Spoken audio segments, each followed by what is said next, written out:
Hello friends, स्वागत है आपका अपने education channel education of Pandey arts में। उम्मीद है आप पिछली वीडियो से बहुत कुछ सीखे होंगे। आज उसी कड़ी में मैं आपको फ्यूचर इंडेफिनिट टेंस के बारे में बताने वाला हूँ। देखिए, फ्यूचर इंडेफिनिट टेंस क्या होता है, इसकी पहचान क्या होती है, कैसे इसको हम सॉल्व करते हैं। सबसे बड़ी बात यह है कि हम छोटे कड़ी को लेंगे, छोटे से ही बड़ा करना है, जैसा कि हमने आपको पहले ही वादा किया है। देखिए, फ्यूचर इंडेफिनिट टेंस जिसका हिंदी में अर्थ होता है अपूर्ण भविष्यकाल। फ्यूचर भविष्यकाल, इंडेफिनिट का मतलब होता है अपूर्ण। मैं बार बार आपको बताता हूं, इसलिए हमेशा इसको याद रखिए। पहचान क्या होती है, जैसे कैसे हम पहचानेंगे, तो क्रियाओं के अंत में गा, गी, गे ये शब्द आते हैं, भविष्यकाल के बोध कराते हैं। जैसे उदाहरण हम एग्जाम्पल लिख दिए यहाँ पे, वह आज विद्यालय जाएगा। क्या यहाँ पे आया? गा। अगर मान लीजिए वह आज विद्यालय जाएगी, हम इसी को जाएगी कर दीजिए तो गी आ गया। मैं क्रिकेट खेलूंगा, गा रहा है। रमेश कल अपना पाठ याद करेगा, गा रहा है। वे घर जाएंगे, तो अर्थात गा गी गे का जब बोध होता है तो वही हमारा फ्यूचर इंडेफिनिट टेंस होता है। अब देखिए, इसको बनाने के लिए स्ट्रक्चर क्या होता है। सबसे पहले लिखते हैं सब्जेक्ट, उसके बाद शैल विल, शैल और ऑब्लिक विल, मतलब या तो शैल नहीं तो विल, उसके बाद वर्ब की फर्स्ट फॉर्म वर्ब, उसके बाद ऑब्जेक्ट, और उसके बाद जो वाक्य में अदर वर्ड होते हैं जो बच जाते हैं उसको हम शेष लिख देते हैं। अगर रहते हैं तो लिखते हैं, नहीं रहते तो नहीं लिखते हैं। अब देखिए, हमने रूल्स यहाँ पे बताया है आपको, इसके नियम क्या है। तो नियम मात्र आई वी, आई मीन्स मैं और वी मीन्स हम, अर्थात मैं और हम अगर करता है तो मात्र आई वी कर्ता के साथ शैल, तथा शेष सभी कर्ता के साथ, शेष सभी कर्ता का मतलब चाहे वह नाउन हो या प्रोनाउन। प्रोनाउन क्या क्या आई वी के अलावा कौन कौन से प्रोनाउन बच जाते हैं? ही, सी, इट, इसके अलावा यू, दे, ये सभी प्रोनाउन है तो सबके साथ विल का प्रयोग करेंगे। इसमें भी एक कंडीशन होता है, मैं आगे आगे इसी वीडियो में बताता हूं कि कभी चेंजिंग कैसे होती है, थोड़ा सा है। फिलहाल इसके नियम हम लिख दिए हैं, अब इसको तुरंत सॉल्व कर लेते हैं। देखिए, सबसे जरूरी होता है हम स्ट्रक्चर इसकी इसी के अनुसार हम इसको बनाएंगे। पहला वाक्य अगर हम करते हैं, पहला है इसमें वह आज विद्यालय जाएगी। जाएगी अर्थात लड़की का बोध हो रहा है, तो वह की इंग्लिश सी। अगर जाएगा रहता तो यहाँ पे हम ही लिखते। उसके बाद हम लिखे हैं सब्जेक्ट हो गया हमारा शैल विल में से कोई एक, तो मात्र आई वी के नियम करा कि आई वी के साथ केवल शैल, तो शेष सबके साथ विल, तो हमने यहाँ पे कर दिया विल। उसके बाद हम लिखेंगे क्या? वर्ब। वर्ब क्या है? जाना। जाना ही क्रिया है। मैं आपको प्रेजेंट इंडेफिनिट टेंस वीडियो पूरा इसीलिए डिटेल से मैं बताया हूं। अगर आप नहीं वर्ब सब्जेक्ट के बारे में नहीं जानते हैं तो उस वीडियो को जरूर देख लीजिएगा, आप अच्छी तरह समझ जाएंगे, क्योंकि subject, helping verb, object, other words, ये सब में आपको जानना बेहद जरूरी है। तो यहाँ देखिए सी विल हो गया। उसके बाद जाना क्रिया है यहाँ पे, तो गो। आने जाने के बीच में टू का प्रयोग करते हैं, मैं पहले भी आपको बताया हूं, तो गो टू। उसके बाद इसमें ऑब्जेक्ट क्या है? विद्यालय, तो स्कूल। उसके बाद अदर वर्ड, देखिए कहां तक हो गया हमारा। सबसे पहले सब्जेक्ट सी हो गया, शैल विल में से कोई एक लिख दिया, उसके बाद वर्ब हमने गो लिख दिया, और टू तो इसे ही आने जाने के बीच में हम कंजक्शन के रूप में वाक्य को जोड़ने के लिए करते हैं। इसके अलावा ऑब्जेक्ट हमारा स्कूल, ऑब्जेक्ट तक हमने लिख दिया। अदर वर्ड अगर ये होता कि समय से या 9 बजे, तो समय से होता तो ऑन टाइम, 9 बजे तो एट 9 ओ क्लॉक, ऐसे जोड़ देते। बस ये तो बाई बस, ये अदर वर्ड हो जाते हैं, लेकिन इसमें कोई अदर वर्ड्स नहीं है। मैं थोड़ा आज आपको जल्दी में बता रहा हूं, क्योंकि एक बार अगर आप इसको समझ जाएंगे, प्रेजेंट इंडेफिनिट टेंस में मैं पूरा डिटेल में बताया हूं, उस वीडियो को जरूर देख लीजिएगा। अब देखिए दूसरा वाक्य है मैं क्रिकेट खेलूंगा, तो इसमें दूसरे में सब्जेक्ट क्या है? आई। मैं का मतलब आई, और नियम क्या कहता है? आई वी, अर्थात जब आई और वी सब्जेक्ट हो तो उसके साथ क्या होता है? शैल होता है, तो आई शैल। उसके बाद इसमें क्रिया क्या है? जैसे इसमें जाना क्रिया था वैसे इसमें खेलना क्रिया है, तो खेलने की इंग्लिश होती है प्ले, आई शैल प्ले। उसके बाद ऑब्जेक्ट क्या है? क्रिकेट। क्या आपका क्लियर हो गया? अगर यह होता कि मैदान में, तो इन द फील्ड जोड़ देते अदर वर्ड। अब देखिए रमेश कल अपना पाठ याद करेगा। अब इसमें देखिए सब्जेक्ट क्या है? रमेश, तो रमेश नाउन है, रमेश। अब मात्र आई वी के साथ ही हमको केवल शैल का प्रयोग करना है, बाकी सबके साथ तो विल ही लिखना है, तो इसके साथ भी हम क्या लिखेंगे? विल।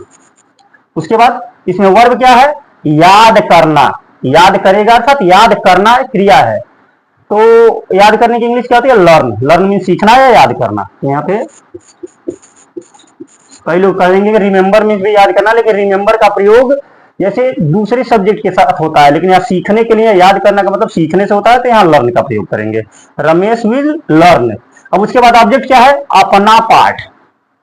ऑब्जेक्ट अपना पाठ है इसमें, तो अपना पाठ, तो अपना के लिए क्या होगा? रमेश अगर एक लड़के का नाम है, जैसा कि रमेश लड़के का नाम है, अगर इसको प्रोनाउन के दृष्टिकोण से देखें तो रमेश लड़के के लिए क्या प्रयोग करेंगे? ही। और मैं सारणी में पहले प्रोनाउन चार्ट में बताया हूं, ही के साथ अपना के लिए हिज होता है रिलेटिव केस में, तो यहां हो जाएगा अपना के लिए हिज। प्रोनाउन वाला वीडियो जरूर आप देख लीजिएगा, क्योंकि प्रत्येक टेंस में इसका प्रयोग होना है। जैसे जैसे वाक्य आगे बढ़ता जाएगा, लंबा होता जाएगा, तो उसमें प्रोनाउन बहुत मायने रखते हैं। तो अपना के लिए हमने लिख दिया हिज। उसके बाद से पाठ, तो lesson. Ramesh will learn his lesson. Ramesh अपना पाठ याद करेगा। अब बच क्या रहे हैं इसमें? कल। कल क्या है इसमें? अदर वर्ड्स है। तो कल भी दो होते हैं, एक होता है आने वाला कल और एक बीत गया। तो आने वाले कल को कहते हैं टुमारो और बीत गया कल को स्टरडे। तो कल याद करेगा, इसका मतलब क्या हो रहा है? बीता हुआ कल तो होगा नहीं, आने वाले कल से मतलब है, तो यहां क्या लिखेंगे? टुमारो।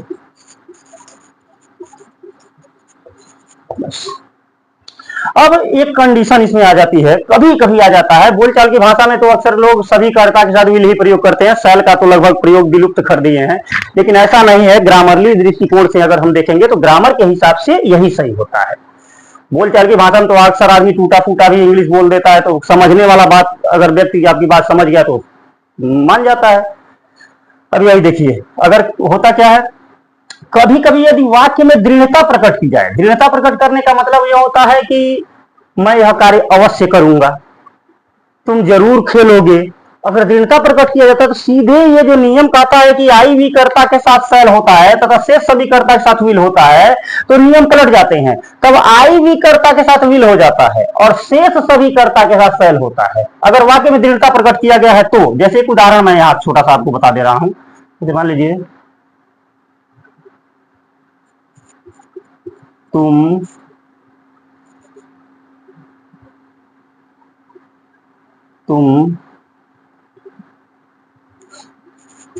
हिंदी अवश्य पढ़ोगे। यहां ध्यान दीजिए, तुम हिंदी अवश्य पढ़ोगे। अब इसमें जो अवश्य आ गया है, ये अवश्य क्या है? वाक्य में दृढ़ता प्रकट कर रहा है। तो यहाँ पे आप जानते थे कि केवल आई भी कर्ता के साथ शैल होता है, शेष सबके साथ विल होता है, लेकिन अब सीधे अपोजिट हो जाएगा। कर्ता यहाँ क्या हो जाएगा? यू। और यू के साथ आप जानते हैं अगर अन्य होता साधारण, तुम हिंदी पढ़ोगे केवल रहता तो यू विल कर देते, लेकिन यहाँ पे अवश्य आ गया तो अवश्य की कोई अंग्रेजी नहीं लिखेंगे, मात्र सहायक क्रिया इसको बदल देंगे, यू शैल। उसके बाद पढ़ने की इंग्लिश होती है रीड। उसके बाद ऑब्जेक्ट क्या है? हिंदी। हिंदी को हम कैपिटल लेटर में लिखते हैं क्योंकि हमारी राष्ट्रभाषा है, HIND, full stop. You shall read Hindi. अब आप कहेंगे कि सर इस नियम को कह रहा है केवल आई वी के साथ शैल, से सबके साथ विल, लेकिन वाक्य में जब दृढ़ता प्रकट की जाती है तो सीधे इसका अपोजिट हो जाता है, अर्थात आई वी के साथ विल और शेष सबके साथ शैल हो जाता है अगर वाक्य में अवश्य जरूर शब्द आ जाए। जैसे मान लीजिए,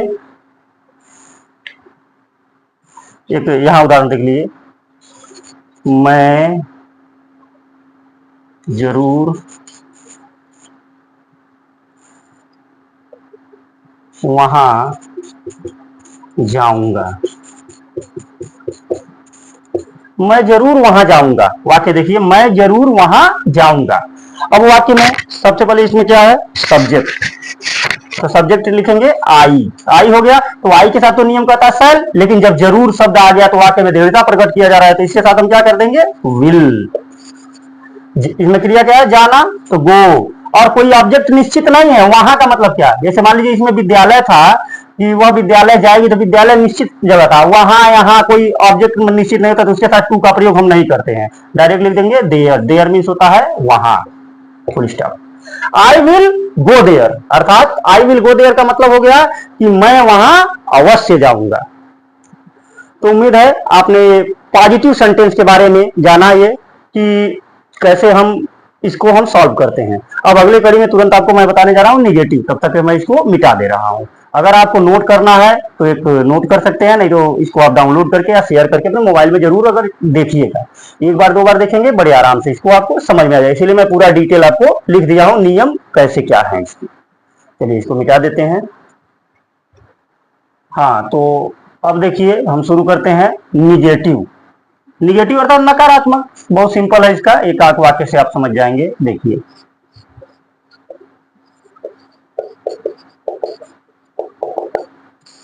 निगेटिव के लिए मात्र इसके लिए स्ट्रक्चर बनता है हमारा subject plus shell will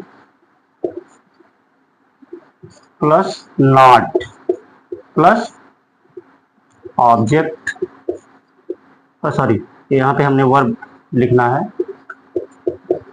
verb plus object plus other words, other words अर्थात अदर्स में जो भी हो।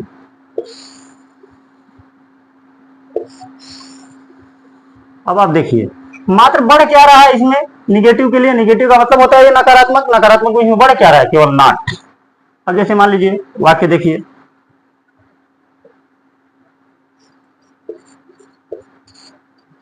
मेरा भाई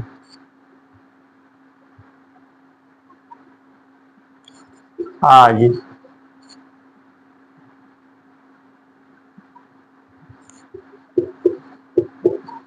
साइकिल,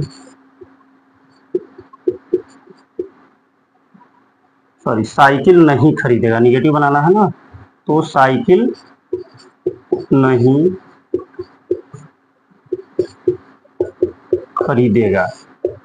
मेरा भाई आज साइकिल नहीं खरीदेगा, इसी के अनुसार बनाइए। सबसे पहले सब्जेक्ट क्या है, मेरा भाई, तो मेरा भाई टोटल करता है, ऐसा नहीं कि मेरा अलग है भाई अलग है, मेरा भाई टोटल करता है, तो इसको हम लिखेंगे माई ब्रदर।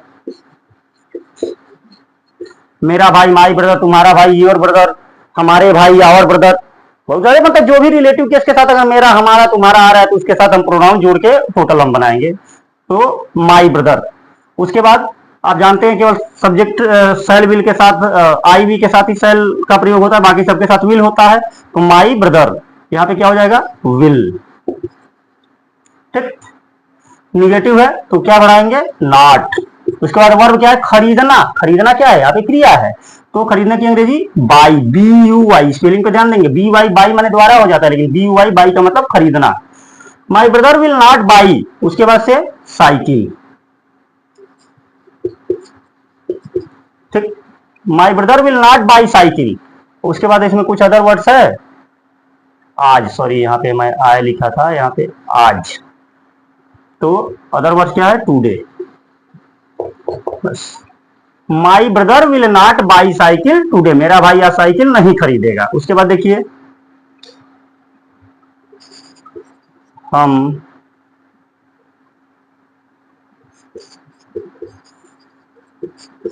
तुम्हारे साथ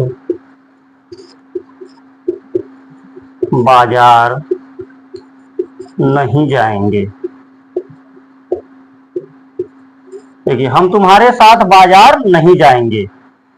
अब इसमें सब्जेक्ट क्या है, वी, आई वी के साथ सेल होता है, पहले ही मैं नियम बता चुका हूं, तो सेल। निगेटिव है तो नॉट, क्रिया क्या है, जाना। उसके बाद आने जाने के बीच में टू का प्रयोग, क्योंकि बाजार निश्चित समय है, निश्चित जगह है, तो market. We shall not go to market, market हम बाजार नहीं जाएंगे, बन गया। उसके बाद तुम्हारे साथ, साथ की इंग्लिश क्या होती है, विथ। और तुम्हारे, तुम्हारे की ऑब्जेक्टिव केस, क्योंकि तुम लास्ट में आ रहा है ना, तो ऑब्जेक्टिव केस में होगा, तो यू की, यू बने होता है तुम, योर माने तुम्हारा, लेकिन ऑब्जेक्टिव केस क्या होगा, यू योर यू। प्रोनाउन वाले चार्ट में आप जरूर देखिएगा, तो यू की ये ऑब्जेक्टिव केस में मैं लिखा हूं, कर्ता के रूप में नहीं लिखा हूं, प्रोनाउन का वीडियो जरूर देख लीजिएगा। We shall not go to market with you. यहाँ पे यू का प्रयोग जो हुआ है, इस चीज को आप समझने के लिए चैनल को सब्सक्राइब कीजिए और डिस्क्रिप्शन में जाकर के मेरे सभी वीडियो को जरूर देखिए, खास करके प्रोनाउन वाले वीडियो को, क्योंकि आगे वाले आने वाले सेंटेंसों में सबकी बहुत आवश्यकता पड़ने वाली है। अब देखिए एक दृढ़ता प्रकट करने वाले वाक्य में मैं बता दे रहा हूं कि वे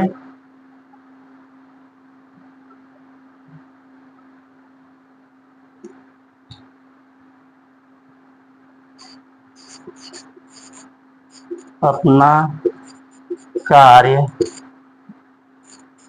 नहीं पूरा करेंगे।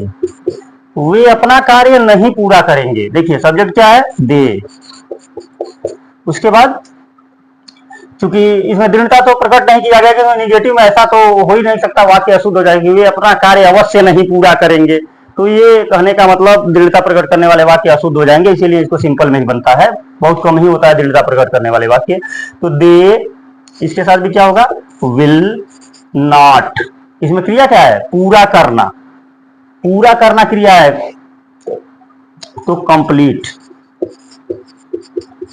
दे विल नॉट कंप्लीट। उसके बाद अपना कार्य, यहां पे देखिए अपना कार्य आया है, तो जैसे ही के साथ अपना के लिए हिज होता है, वैसे दे के साथ अपना के लिए देयर होता है। लेकिन ये भी कौन सा देयर, THEIR, ये देयर होता है रिलेटिव केस में दे के साथ। THERE देयर मैंने वहां, जैसा कि मैं पिछले उदाहरण में बताया था, वहां THERE में लिखा था। यहाँ पे देखिए दे के साथ अपना के लिए देयर, देयर वर्क।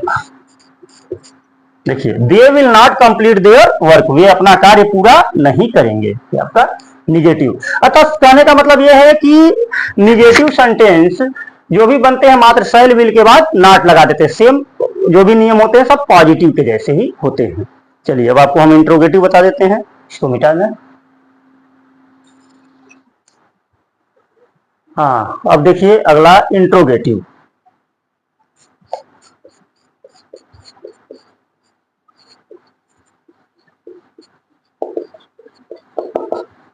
देखिए इंट्रोगेटिव, इंट्रोगेटिव का मतलब होता है प्रश्नवाचक। जैसे पॉजिटिव साधारण, निगेटिव नकारात्मक, इंट्रोगेटिव प्रश्नवाचक जिसमें प्रश्न पूछने का बोध हो।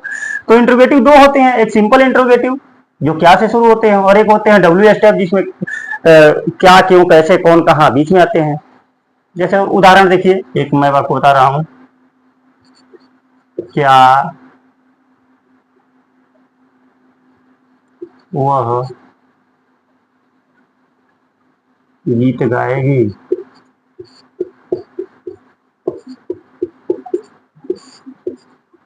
क्या वह गीत गाएगी, ध्यान दीजिए प्रश्नवाचक है वाक्य, इसका जवाब वो हाँ भी हो सकता है, नहीं भी हो सकता। इसको कहते हैं सिंपल इंट्रोगेटिव, अर्थात जो वाक्य क्या से शुरू होते हैं वो सिंपल इंट्रोगेटिव होते हैं।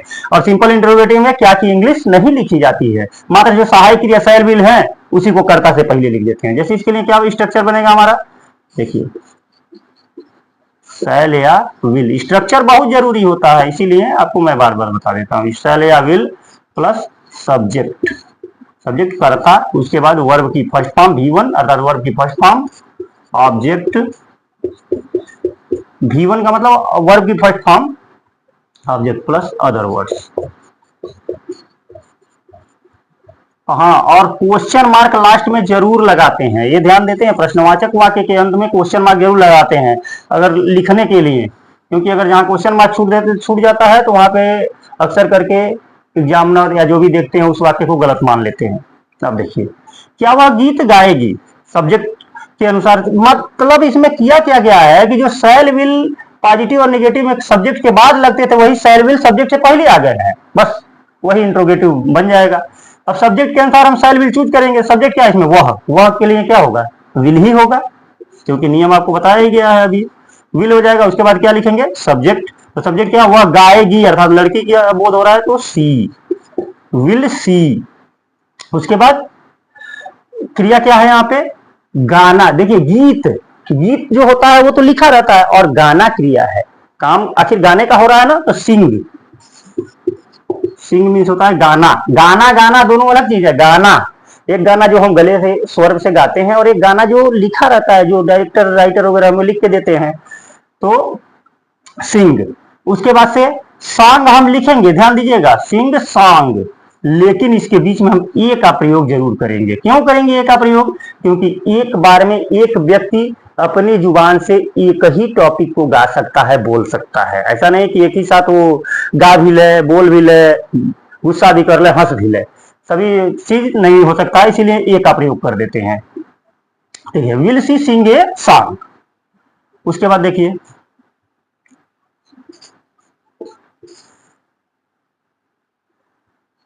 क्या तुम हमारी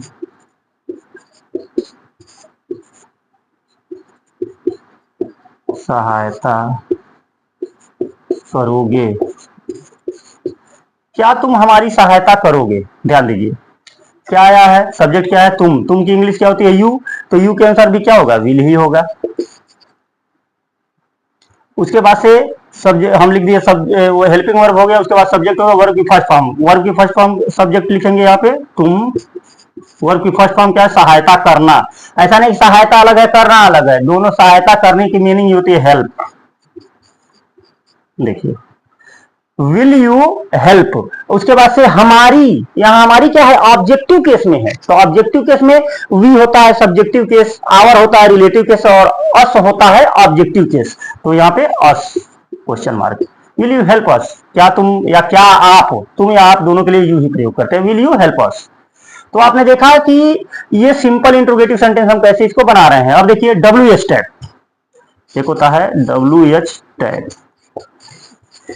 डब्ल्यू एच टैग का मतलब होता है जिसमें क्वेश्चन वर्ड जो होते हैं क्या क्यों कैसे वो वाक्य के बीच में आते हैं, उसकी अंग्रेजी लिखते हैं। जैसे मान लीजिए राम बाजार क्यों जाएगा, राम बाजार क्यों जाएगा, क्यों क्या है इसमें, देखिए क्यों बीच में आ गया है। तो सबसे पहले जो क्या क्यों कैसे कौन कहां जो भी अगर बीच में आते हैं तो उसकी अंग्रेजी सबसे पहले लिख दीजिए। तो क्यों की अंग्रेजी होती है वाई। अब बाकी स्ट्रक्चर इसके अनुसार बनाइए, बस बाकी स्ट्रक्चर सेम रहेगा, बस उसकी अंग्रेजी केवल लिख देते हैं। तो यहाँ पे सब्जेक्ट क्या है, राम, तो राम के साथ भी क्या होगा, विल ही होगा, सैल विल में से क्या होगा, विल। देखिए मात्र हम जो क्या क्यों कैसे जब बीच में आते उसकी अंग्रेजी लिख दिया, बाकी सिंपल इंट्रोगेटिव जैसे इसको बनाते हैं। तो वाई विल, उसके बाद सब्जेक्ट क्या है राम, तो राम नाउन है तो कैपिटल लेटर से लिखेंगे। बाकी यहाँ पे देखिए रहते आप सी जो प्रोनाउन था तो इसको हमने इस्तेमाल कर दिया, लेकिन राम नाउन है तो कैपिटल लेटर में। वाई विल राम, उसके बाद क्रिया क्या है इसमें, जाना, तो go to market, question mark. ये हो गया डब्ल्यू स्टेप। अब मान लीजिए राम बाजार कब जाएगा, तो वाई की जगह वेन कर दे, राम बाजार कैसे जाएगा तो कैसे की अंग्रेजी हाउ कर देते।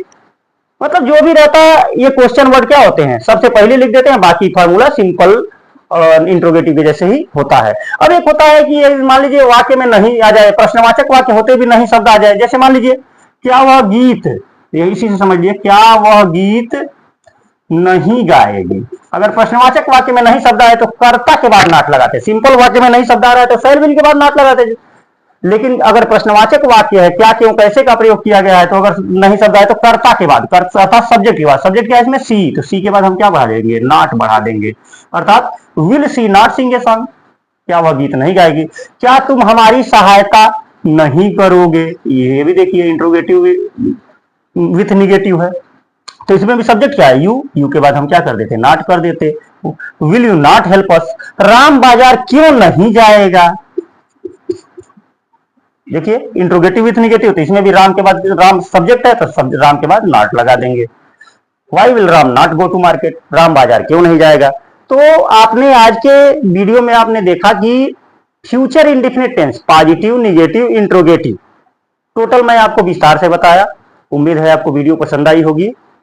अच्छे से पढ़िए, मन लगा के पढ़िए, और हमारी कुछ मदद कर सकते हैं तो हमारी वीडियो को लाइक शेयर सब्सक्राइब जरूर करिए। धन्यवाद।